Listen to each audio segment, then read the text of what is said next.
Hey guys, Bassing with Jesse here, and just wanted to go over some thoughts for the day today. Just a little background on me. I install satellite TV, repair, what have you. I drive a lot, so typically during my drives, I used to listen to music all the time, but now I've got to the point to where I'm listening to fishing podcasts.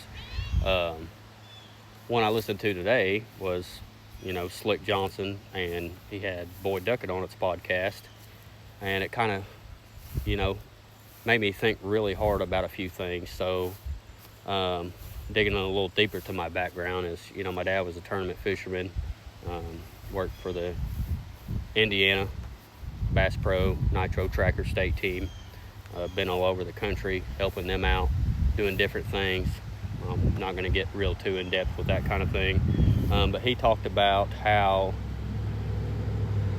today on the podcast how they were trying to implement different rules in order to get more anglers back into the BFLs, which are a real popular thing for us weekend guys that work a full, I'm not even going to say 9 to 5 anymore because I don't know anybody that works 9 to 5 and makes a decent living. Works that kind of schedule, a normal worker man schedule, and wants to go fish derbies on the weekend. He was talking about how they knocked it down to one period during BPT instead of all three, so they had to basically pick and choose on when they can use the forward-facing sonar. But it really made me think, when I was thinking about going to fish BFLs next year, and then some of the topics that got brought up were, as a co-angler, which was the way that I was going to go. The only thing I have right now to fish out of is a kayak, which I really love, but one day I will own a boat and, go to different bigger places and be able to fish and fish effectively. What if you're a co-angler in a BFL and you go to, say, like here in Kentucky, you go to a BFL in Lake Cumberland or Dale Hollow, Kentucky Lake, somewhere like that, and you're a co-angler, you're stuck on the back of the boat all day while your guy's up front with his neck bent over looking down at his TV screen, throwing a spinning rod, picking off a brush pile all day. Can't stand up there by him. He's trying to make his money. You're trying to make your money, as a co-angler right now. Why are you going to go spend that money on an entry fee? Why are you going to go do anything like that whenever you're just going to get backboated the whole tournament? Because, those guys, I'm not, complaining or bitching about how the anglers are trying to win or place or, make points, what have you, is because, they're doing what they need to do in order to be successful during that BFL tournament. And, you either start scoping, or like a lot of people say, you're hoping. And the co-anglers are the ones suffering from that.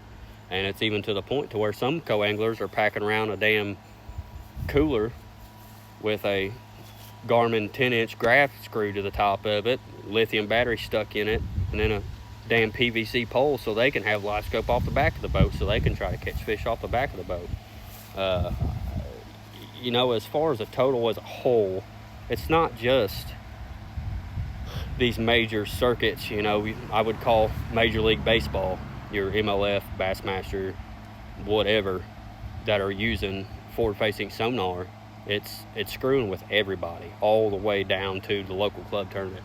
I talked to a pretty good fisherman, lives down the road from me, fishing a local lake, and they're using, Tuesday nighters getting live scope.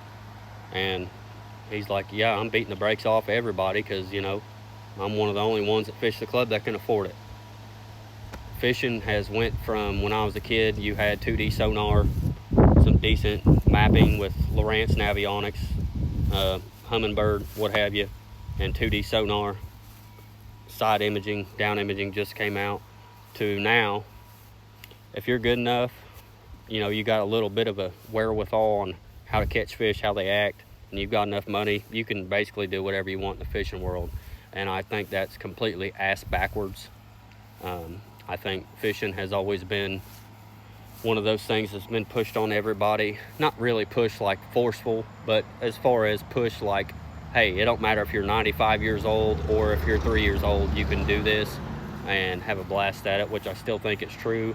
But if you want to go out there and have fun and be competitive, even, like me, I'm an extremely competitive person, but guess what? I don't have $125,000 to go buy even now, a 19-foot aluminum boat so I don't get killed on Kentucky Lake, and a live scope. I'll just be going out there and throwing $300 or $400 in an entry fee away just to say I fished a tournament, but I don't have all the latest and greatest and spend all this money on all this stuff. So basically I'm just, blowing smoke up my own ass thinking that I'm out there having fun. So, the thing to me is I'm a husband and a father. How am I going to go justify to my wife, I want to go have a $600 a month boat payment, and then, I want to get good enough and fish tournaments, go to Kentucky Lake, Dale Hollow, Cumberland, stuff like that, and then all I'm doing is basically, what we call donators. You go to a 100-boat tournament, and there's about probably the bottom third or even half the field that are what we call donators. You're going out there donating to the winning pot. I just think that's ass backwards from where we need to be, and the direction we're headed is we're going down the wrong road. I don't know how we fix it. Like I said, I'd really like to talk to some people that are midway or way up in the industry, guys that have been around for a long time. Randy Blockett, Luke Duncan, Slick Johnson even, been around a long time. Guy's funny as hell, love the dude. It's just one of them things to where I just think as a consumer and low-level avid fisherman, need to figure out which direction we're headed and really get into these guys' heads and see what they think as far as what we need to be doing and how we need to make things better. Anyway, y'all have a good day.